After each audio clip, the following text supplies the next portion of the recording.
ሰዎች ነቢዩ ሰለላሁ ዐለይሂ ወሰለም ከመላካቸው በፊት እንዴት ነበር አኗኗራቸው? በጣም አስፈሪና ድቅድቅ ባለ ጨለማ ውስጥ ነበሩ። ይህም ህይወት መሀይምነት ወይም አለማወቅ ይባላል።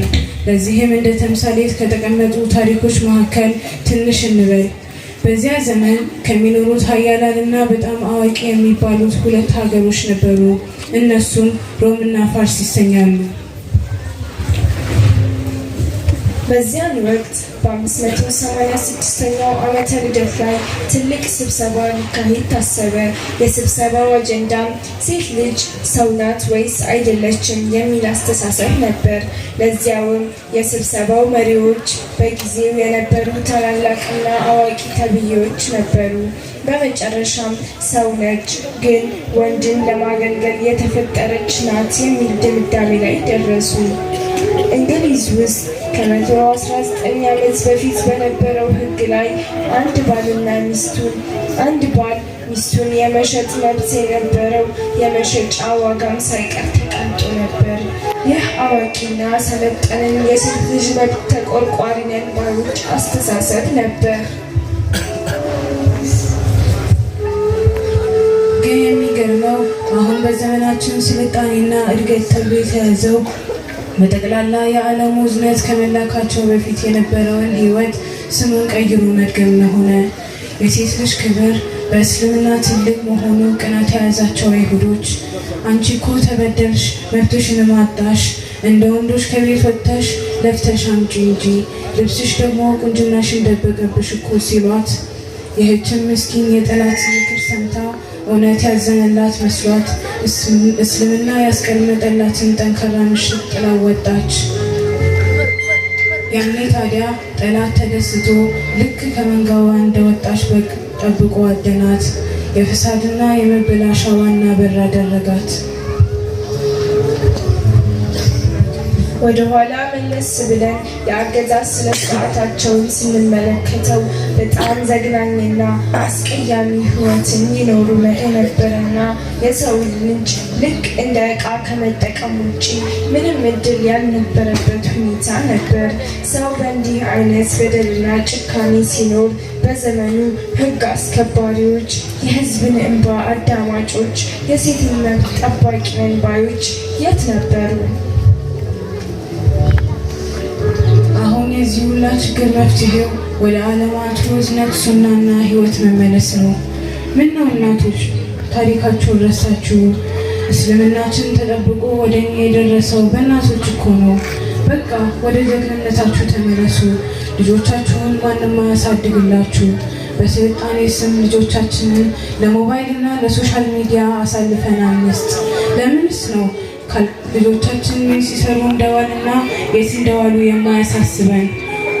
ቁርአን ካልቀራህ፣ ሰላት ካሰገድክ ምግብ አትበላም በሉት።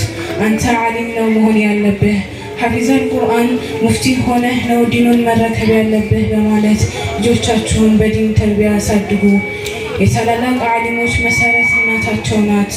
ስለ ህይወታቸውና ስለደረሱበት ታላቅ ደረጃ ሲጠየቁ እኔ እዚህ ደረጃ የደረስኩት እናቴ ልጅ ያለው እንዲህ እያለች ትመክረኝ ነበር፣ በእንዲህ አይነት ሁኔታ ተርቢያ ታደርገኝ ነበር በማለት ያወሳሉ። ያደጉበትን የእስላም ስነ ስርዓት ይተርካሉ። ለካ የዓለማቱ እዝነት ከመምጣታቸው በፊት የሰው ልጅ ፍትህ፣ እኩልነት፣ የሴት ልጅ መብት የሚባል ነገር አይታወቅም ነበር። የአላህ ተለምዶ ሆነና ከሌሊት በኋላ ቀን፣ ከጨለማ በኋላ ብርሃን፣ ከበደል በኋላ ፍትህ ይመጣል። ሁሉም ሰው ጊዜው ላይ ከነበረው ጭንቀትና በደል፣ ጭካኔታ፣ አረመኔነት የተነሳ ራሱን ትልቅ ገደል ላይ ለመክተት ዛሬ ነገ ይላል።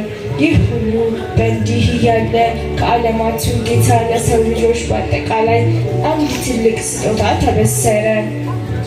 ከብዙ ሺህ ዓመታት በፊት በጉጉትና በናፍቆት ሲጠበቅ የነበረ ታላቅ ሰው ወደዚህች ዓለም ብቅ አለ። ልክ ብቅ ሲል ሁኔታው ገና ለገና ሁሉም መጥፎ የተባሉ ነገሮች ያበቃ ይመስላል። መወለዱን የሰማ በሙሉ ደስታውን መግለጫ የሚሆነው አጣ። ምድር በደስታ ተንቀጠቀጠች፣ በሰማይም ላይ መፎከርን ያዘች። የሰው ልጆችና ጂኒዎች መላኢካዎችም ግዑዛንም ሳይቀሩ ጌታቸውን በደስታ አመሰገኑ። ሰዎች በአዲስ የተወለዱ መሰላቸው። ወደፊት የመኖር ተስፋቸው ለመለመ።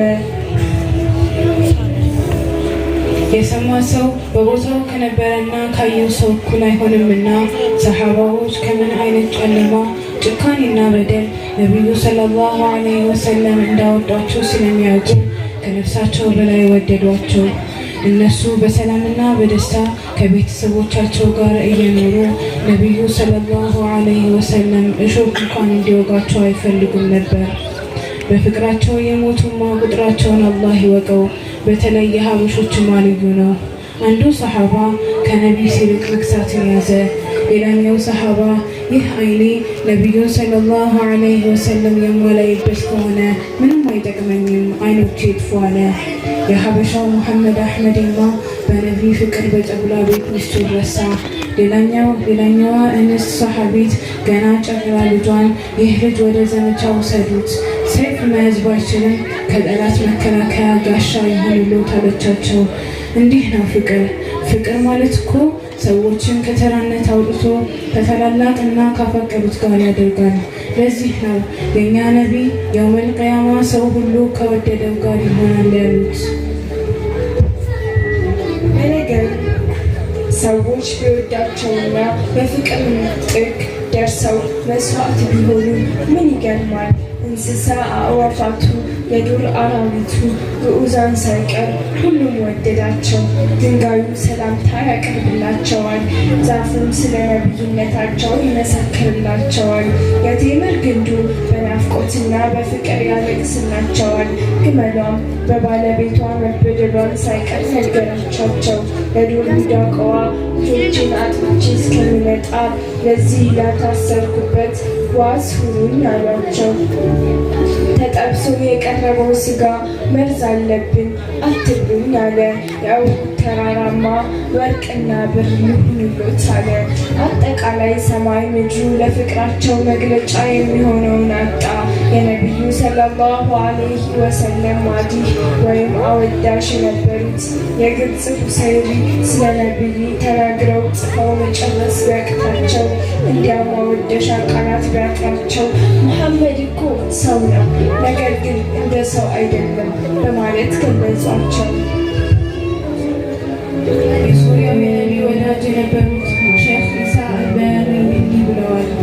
የነቢይ ሙሐመድ ሰለላሁ ዐለይሂ ወሰለም ሙሐባ የሰፈረበት ገላማ ወላሂ በጭራሽ አፈር አይበላውም።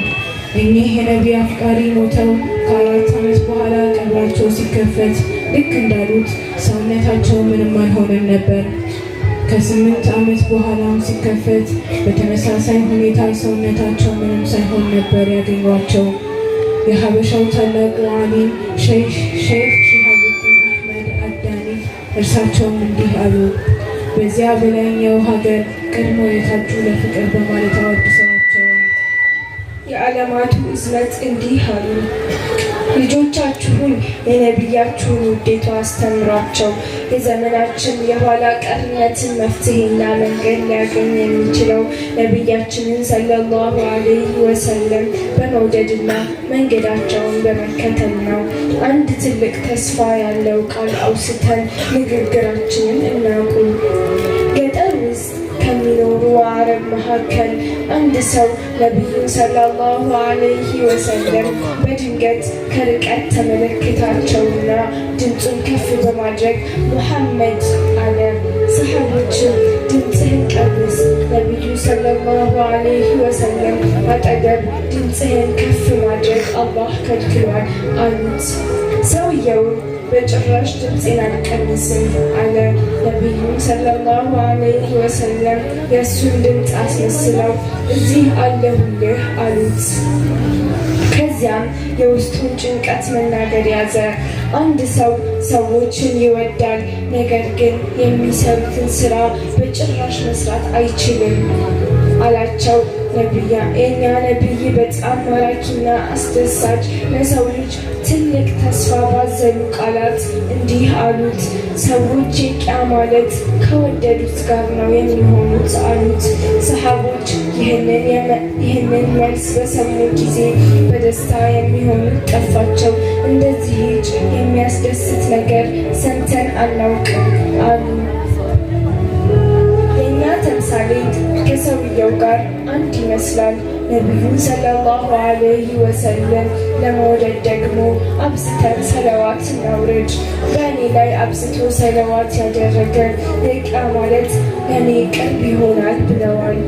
የአላህ ሰላትና ሰላም በፍጥረታቱ አይነታ በእኛ እጣ ፈንታ በነቢያችን ሰለላሁ ዐለይሂ ወሰለም ላይ ይውረድ። ወሰላሙ ዐለይኩም ወረሕመቱላሂ ወበረካቱ።